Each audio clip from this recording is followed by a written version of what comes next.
అప్పుల బాధలు వెంటాడుతున్నాయా? అయితే 6 జేవిఆర్ వారి జాతిరత్నాలు ధరించండి. బ్రేకింగ్ న్యూస్ చూస్తున్నాము మన టీవీ స్క్రీన్ పై. 15 ఏళ్ల యువకుడు తన ఫ్రెండ్తో కలిసి గొంతు నులిమి చచ్చిపోయే వరకు కూడా గొంతు నులుముతూనే ఉండి మరీ చంపేశారు. అసలు ఈ ఉదాంతం ఎందుకు జరిగింది?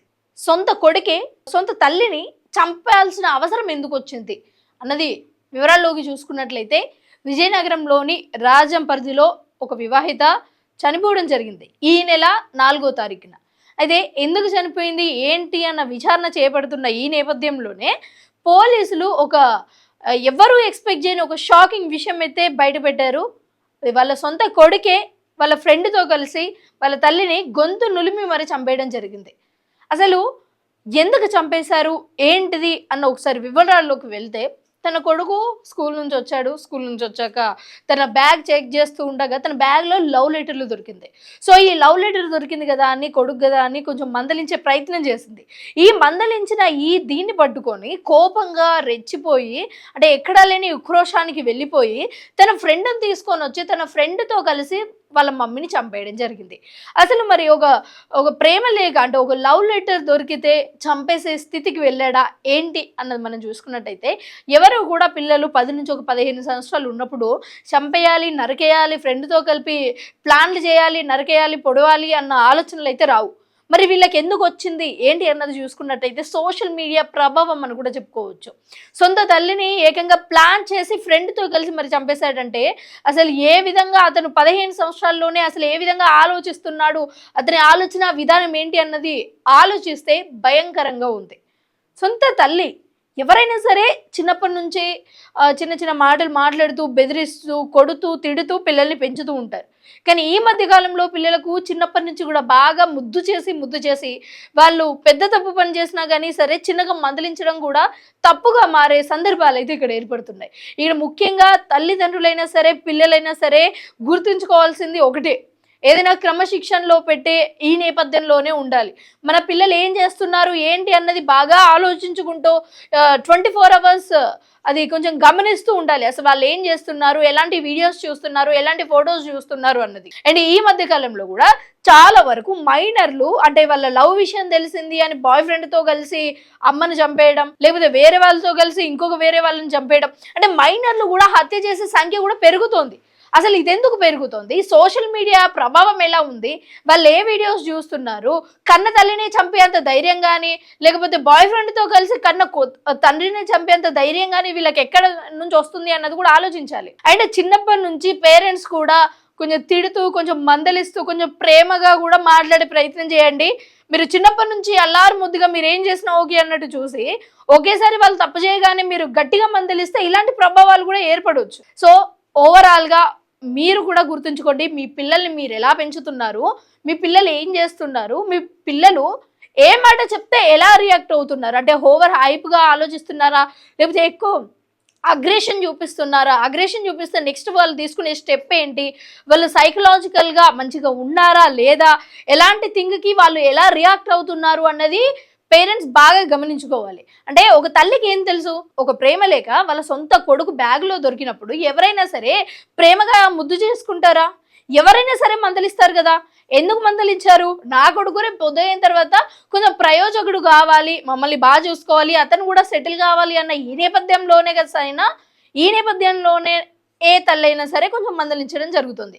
అయితే మందలించినప్పుడు ఈ కొడుకు ఎవరైతే ఉన్నారో వాళ్ళ ఫ్రెండ్ని తీసుకొని వచ్చి మరి వాళ్ళ అమ్మని గొంతు నులిమి మరి హత్య చేశాడంటే అసలు ఈ జనరేషన్ ఎంత ముందుగా ఆలోచిస్తుంది, అసలు ఎంత ఎక్స్క్లూజివ్గా వీళ్ళు చేసే పనులు ఉంటున్నాయి అన్నది కూడా మనం గమనించుకోవాల్సిన పరిస్థితి ఇక్కడ ఉంది. ఎవరైనా సరే అసలు పిల్లల్ని ఎలా పెంచాలి అన్నది బాగా ఆలోచించండి. వాళ్ళని చిన్నప్పటి నుంచే సరే, వాళ్ళు ఎప్పుడైతే చిన్నగా ఉంటారో వాళ్ళకి అప్పటి నుంచే సనాతన ధర్మం గురించి కానీ, నైతిక విలువల గురించి కానీ, చిన్నప్పటి నుంచి అసలు పెద్దవాళ్ళని ఎలా రెస్పెక్ట్ చేయాలి, చిన్నవాళ్ళతో ఎలా ఉండాలి, ఎలా చదువుకోవాలి, ఒక ఆడపిల్లకి ఎలా రెస్పెక్ట్ ఇవ్వాలి అన్నది నేర్పిస్తూ ఉంటే వీళ్ళకి ఇలాంటి థాట్స్ రావు.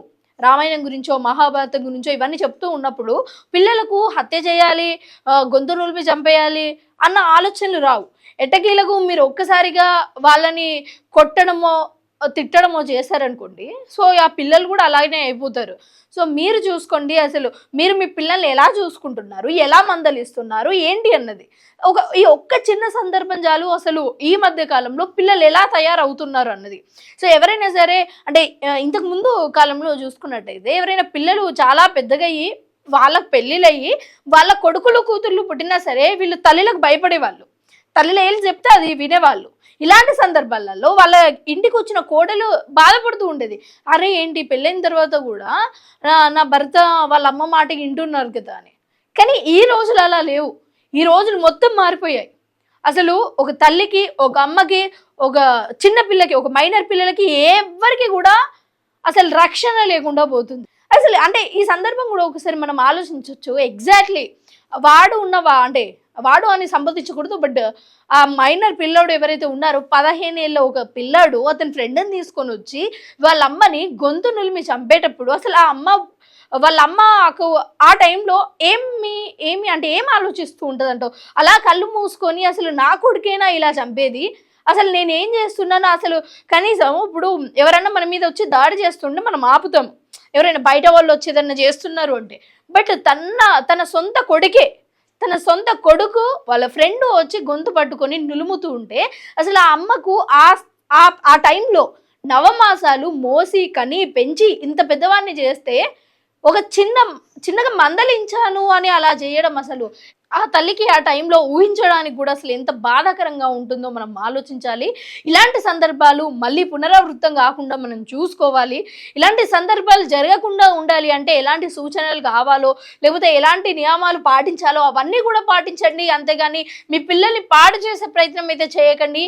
ఎందుకంటే మళ్ళీ చెప్తున్నాను, మీ పిల్లలు పెద్దగా పెరిగిన తర్వాత వాళ్ళే మారుతారు, వాళ్ళే మంచిగా అవుతారు ఒకేసారి అనుకోవడం అది మీ దుర్మార్గం అవుతుంది. చిన్నప్పటి నుంచే వాళ్ళని క్రమశిక్షణలో పెట్టడం, వాళ్ళకు మంచిది చెడేది అని చెప్పడం మీ చేతుల్లోనే ఉంది. మీరు చెప్తేనే మారుతారు. దయచేసి తల్లిదండ్రులు కానీ పిల్లలు కానీ ఎవరైనా సరే కొంచెం మీ హద్దులలో ఉండి ప్రవర్తిస్తే అన్నిటి వరకు కూడా బాగుంటుంది. తల్లిదండ్రులు ముఖ్యంగా చిన్నప్పటి నుంచి నైతిక విలువలు, అమ్మాయిలకు రెస్పెక్ట్ ఇవ్వాలి, రామాయణం మహాభారతం ఎలా ఉండాలి, ఎలా చదువుకోవాలి, ఎలా రెస్పెక్ట్ ఇవ్వాలి, ఇవన్నీ కూడా చెప్తూ ఉంటే వాళ్ళకి పిల్లలకి అసలు వాట్ సమాజంలో ఏం జరుగుతుంది, ఈ బౌండరీస్ మంచి బౌండరీస్ మాత్రమే స్టార్టింగ్ తెలుస్తుంది.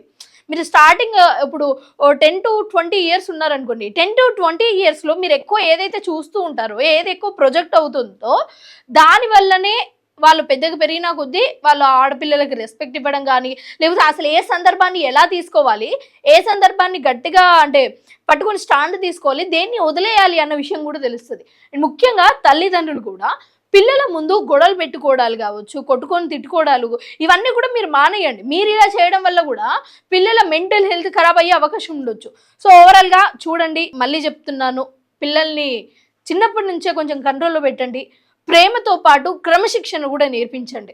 సో ఇలాంటి సందర్భాలు తక్కువ అయ్యే అవకాశం ఉంటాయి.